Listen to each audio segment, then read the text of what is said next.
At the top of the show, we discussed the WikiLeaks revelation that President Obama actively prevented the prosecution of Bush officials for torture, a show of complacency toward war crimes by the sitting U.S. president. This is something we would never have known about if WikiLeaks wasn't around. Just like we would never have known about our government using diplomats to spy on world leaders, including allies, in clear violation of international law. We wouldn't know about the secret war in Yemen conducted by the U.S. that has resulted in the deaths of civilians in that country. We would never have known the truth behind the 2007 incident in Iraq that left 2 Reuters journalists dead at the hands of a U.S. Apache helicopter attack. Aren't we better off knowing these things? Some may argue no. But those are the same people who wouldn't want to know the truth presented in the Pentagon Papers or the truth about Watergate. They're the same people who attacked WikiLeaks today. They believe it's unpatriotic to reveal secrets. They forget that truth, even if it presents the U.S. government in a negative light, is still worth knowing. That's the premise of a free press in this country.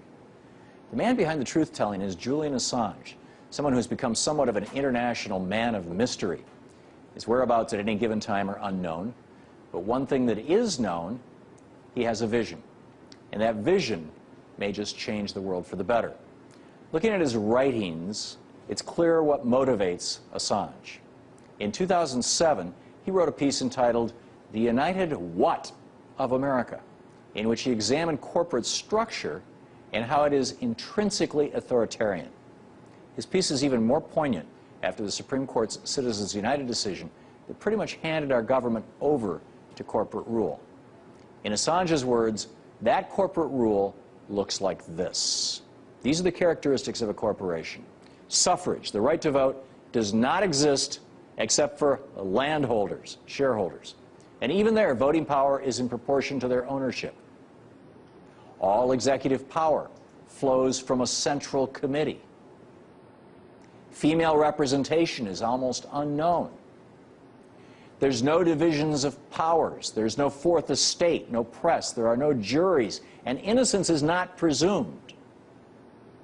Failure to submit to any order can result in instant exile. There is no freedom of speech, no right of association. Love is forbidden without state approval. Just starting to sound like something, something from our distant past. The economy is centrally planned.